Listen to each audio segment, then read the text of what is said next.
Assalamualaikum warahmatullahi wabarakatuh.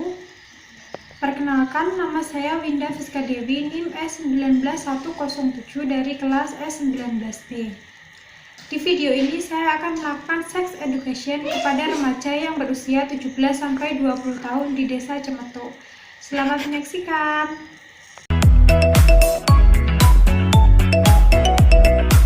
Masa praorientasi. Sebelum ke pasien, saya akan mempersiapkan materi dan juga media terlebih dahulu. Lalu yang kedua, saya menyiapkan audien. Untuk audiennya nanti, saya memilih remaja yang ada di Desa Cemetuk yang berusia 17-20 tahun.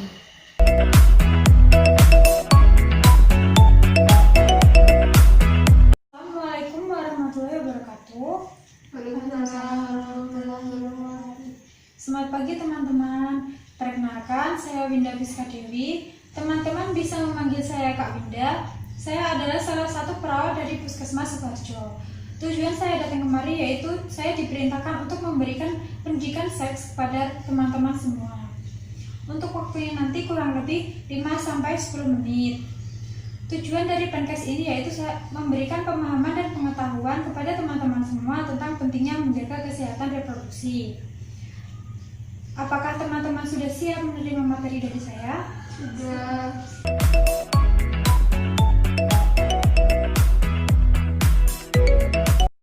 Baik, sebelum saya mulai, saya ingin bertanya kepada teman-teman semua, apa sih perbedaan dari seks dan gender itu?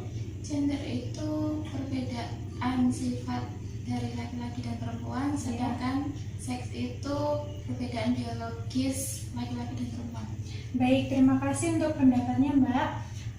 Sebelum saya mulai lebih lanjut, tujuan dari pendidikan seks ini adalah untuk mengajarkan mengenai kesehatan reproduksi dan juga menyadarkan betapa pentingnya menjaga kesehatan seksual sehingga tindakan pelecehan seksual maupun penyakit menular dapat kita cegah. Seperti yang dikatakan oleh salah satu teman kita tadi, bahwa gender dan seks itu berbeda ya. Apa perbedaannya? Kalau seks itu adalah jenis kelamin seorang laki-laki ataupun perempuan.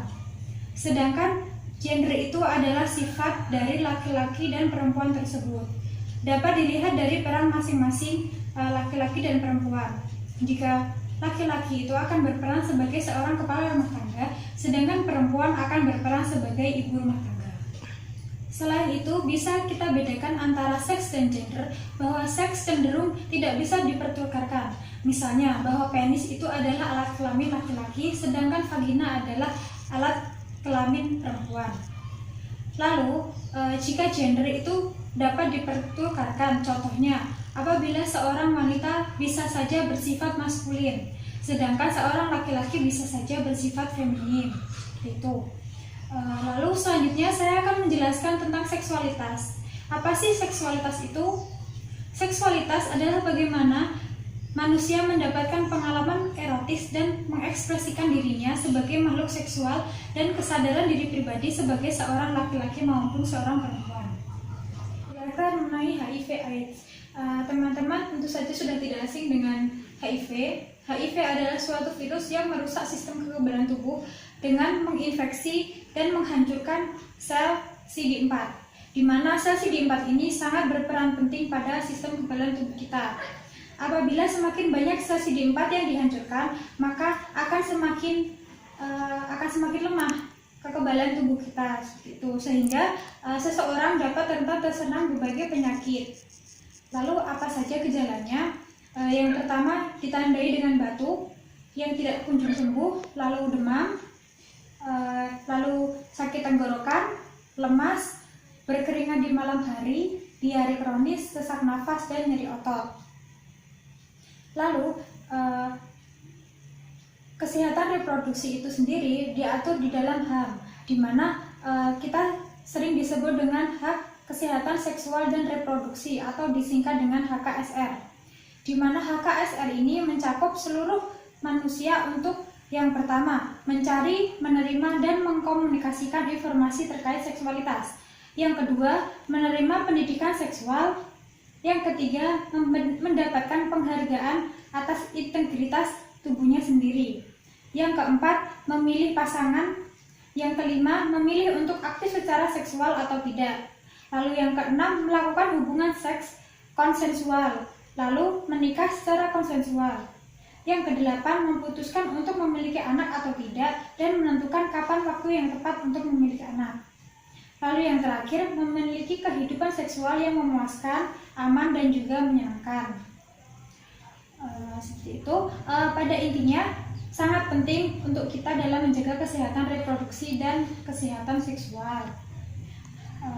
Itu saja materi yang bisa saya sampaikan.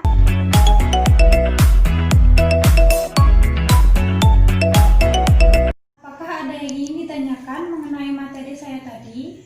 Saya ingin bertanya mengenai kekerasan seksual pada anak itu pengertiannya bagaimana, dampaknya, kemudian cara penanggulangannya. Baik, terima kasih untuk pertanyaannya. Saya akan mencoba menjawab. Kekerasan seksual pada anak adalah segala kegiatan yang terdiri dari aktivitas seksual yang dilakukan secara paksa oleh orang dewasa pada anak atau oleh anak pada anak lainnya. Lalu apa dampaknya? Dari segi psikologi tentu saja dapat menyebabkan penurunan harga diri seorang anak, menurunnya kepercayaan diri, perasaan kecemasan, ketakutan, depresi, serta merasa terisolasi. Lalu dari segi fisik bisa saja terjadi kehamilan di luar nikah dan juga gangguan kesehatan reproduksi akibat pemerkosaan. Lalu seperti apa penanganannya atau pengurangan resikonya?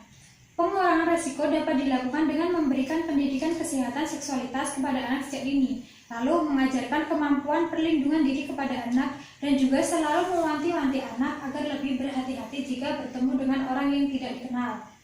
Seperti itu. Bagaimana? Apakah sudah cukup jelas atau ada yang ingin diklarifikasi lagi? Tidak ada, sudah jelas. Baik, kalau tidak ada, saya ingin bertanya bagaimana perasaan teman-teman setelah saya memberikan sedikit penjelasan mengenai pendidikan reproduksi.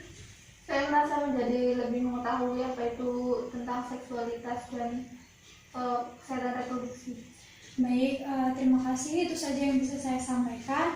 Mohon maaf apabila ada kekurangan dan kesalahan dalam saya menyampaikan materi. Wassalamualaikum warahmatullahi wabarakatuh. Waalaikumsalam warahmatullahi wabarakatuh. Terima kasih telah menyaksikan video ini. Semoga bermanfaat. Wassalamualaikum warahmatullahi wabarakatuh.